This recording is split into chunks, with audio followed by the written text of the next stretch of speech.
Wallet trust में 89 में आया, तो 1 साल का गैप रहा मेरा। और मैं 13 साल की उम्र में घर छोड़ करके आ गया था, भाग करके आ गया था। और जब उससे पहले थोड़ी सी जर्नी मेरी थी कि मुझे एक सरदार मिला था, वो अपने घर लेके बेसिकली वो लेके जा रहा था चॉकलेट की फैक्ट्री में काम करवाने के लिए, और चॉकलेट प्यारा होता है ना, तो मैंने कहा ठीक है जी चलते हैं काम करने के लिए। बट वो जब वहाँ पे मैं पहुँचा लुधियाना तो पता चला कि वो तो अपने घर के काम के लिए लेकर के आया था, और झाड़ू पोछा बर्तन ये वो सारा चीज़ करवाता था, और उसने बोला था कि 150 रुपये महीना आपको मिलेगा। मैंने ठीक है। और जब 8 महीने मैं काम किया, और 8 महीने के बाद जब मैं घर जा रहा था तो मुझे सिर्फ 150 रुपये ही दिया, बोला 150। तो और बीमार भी पड़ गया था। फिर उसने मुझे टिकट दिया, टिकट वो एक्सपायरी टिकट हो जाता है, वो गत्ते वाली टिकट चलती थी उस टाइम पे। तो वो जो सरदार गया होगा यहाँ से, वो उसकी जेब में रह गया और वही टिकट मुझे पकड़ा दिया होगा। फिर फाइनली मैं वहाँ न जा करके नई दिल्ली रेलवे स्टेशन उतरा, और नई दिल्ली स्टेशन पे जब उतरा बहुत ठंड थी उस टाइम पे, और मेरे पास कोई कपड़ा उपड़ा नहीं था, मैं ऐसे ही आ गया था। 1 नंबर प्लेटफॉर्म पे जा करके एक रेडी वो स्टॉल था कोल्ड ड्रिंक वगैरह का, तो वहाँ पे एक बोरा रखा हुआ था। मैंने कहा कि ये बोरा मुझे दे दो, मैं उसे सुनूँगा। तो वहाँ पे एक बच्चा था, उसने मुझसे पूछा घर से भाग क्या? मैंने कहा हाँ। तो बाद वाले बोले चल मैं तुझे लेके चलता हूँ।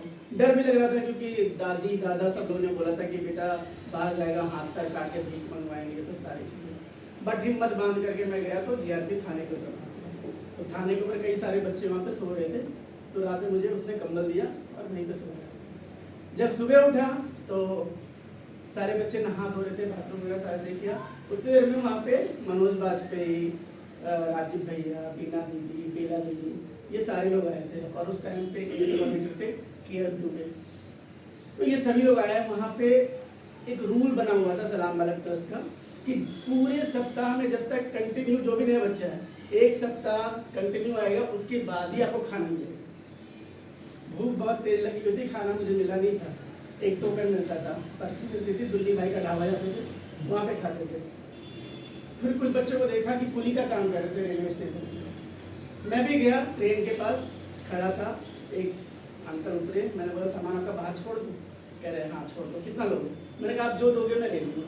फिर मैंने उसको बाहर छोड़ा, उसने मुझे 3 रुपये दिया, और 3 रुपये में जाकर के फटाफट रेडी पे गया, खाना खाया। बट थोड़ा सा मैं सिंसियर था, तो 2 ही 3 दिन में मेरा खाना मैंने स्टार्ट कर दिया था। और मेरा हमेशा एक रहा कि मैं कुछ अचीव करूँगा, मुझे फुटपाथ पे नहीं रहना, मुझे कुछ बनना है। तो सोचो 90 के आसपास की बात था, 89 के बाद 90s में मैंने बोला मुझे टाइपिंग सीखना है। तो उसमें अंजू दीदी, बैरी जॉन, नायर दीदी, जो कि सोचो उनके बाल भी बिल्कुल ब्लैक ब्लैक हुआ करते थे, सोनिया भैया के बहुत छोटे छोटे बाल हुआ करते थे, बड़े बड़े बाल नहीं थे। उन्होंने बोला ठीक है कर। फिर फाइनली अंजू दीदी ने एक दरियागंज में लखोटिया कंप्यूटर सेंटर था, उन्होंने मेरा वहाँ पे एडमिशन करवाया। तो 90 के आसपास में कंप्यूटर ट्रेनिंग भी लेने लग गया था। 6 महीने मैंने कंप्यूटर क्लास किया, और सारा मैं घर से थोड़ा बहुत पढ़ा लिखा था, तो मैं नोट्स भी बना रहा था कि उसको अच्छी तरीके से रखूँगा, प्रैक्टिस करूँगा। बट बहुत सारे ऐसे दोस्त थे जो उन्होंने फाड़ फूड़ करके फेंक दिया, ख़त्म वो कंप्यूटर कोर्स, क्योंकि जो लिखा हुआ था वो गायब हो गया। तो मेरी मेमोरी से वो सारी चीज़ें फिर मैंने जाना बंद कर दिया।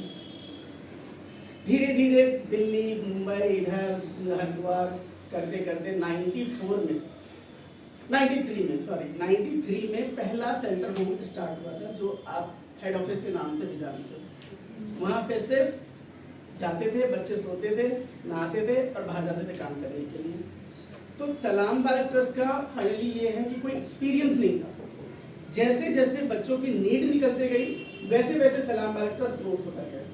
लगा कि सेंटर होम की जरूरत है, सेंटर होम हो गया। लगा एजुकेशन की जरूरत है, तो बच्चे स्कूल जाने लग गए। लगा हेल्थ हाइजीन की जरूरत है, तो रैन बसेरा की जरूरत है, ड्रॉप इन सेंटर की जरूरत है। इस तरह से करते करते करते करते 4 स्टाफ से आज के में 350 स्टाफ आसपास हो गए। 7 सेंटर होम, 10 कॉन्टैक्ट पॉइंट, ये सारी चीज मिला करके। लेकिन एक चीज है सबसे इम्पोर्टेंट, कि जो हमारे ट्रस्टी हैं वो इतना मतलब गहराई में जाकर के काम उन्होंने किया है कि आज वही सब चीज़ें हर स्टाफ के अंदर दिखने को मिलता है। और ख़ास करके मैं स्टाफ भी हूँ, फैमिली मेंबर भी हूँ, और किसालिया सेंटर में काम करने का जो मेरा एक तजुर्बा है वो सबसे बड़ा यही पॉइंट है कि मैंने नीचे से ना हर चीज़ देखा है। शायद मुझे अगर कुछ मिला होता तो मैं कहीं और होता।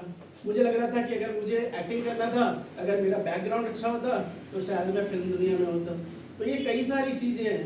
तो आज की डेट में हम अपने कॉन्टेक्ट पॉइंट में वो बैरियर हटाना चाहते हैं। आप करना चाहते हो करो, सेंटर होम में आप करना चाहते हो करो, हर चीज़ के लिए एफर्ट डालते हो। आप इंजीनियर बन रहे हो, डॉक्टरी पढ़ाई कर रहे हो, कहाँ बोर्डिंग हॉस्टल में जा रहे हैं, कई सारे बच्चे कितने अच्छी अच्छी जगह पे गए हुए हैं। तो अब के टाइम में वो बैरियर खत्म हो गया, तो ये सबसे अच्छी बात है। और पूरे ऑल ओवर मैंने बहुत सारे एनजीओ को देखा, बहुत सारे फाइलों पे काम करते हैं, पैसा खत्म कर जाते हैं, ट्रस्टी 5 पैसे नहीं लेते हैं जाके ट्रस्टी। अगर एक बिस्लरी का बॉटल भी मंगाते हैं तो वो अपने पैसे से मंगाते हैं। तो सबसे प्राउड होता है ये सारी चीज़ें। तो थैंक यू वेरी मच। हम लोग सलाम वालेकुम।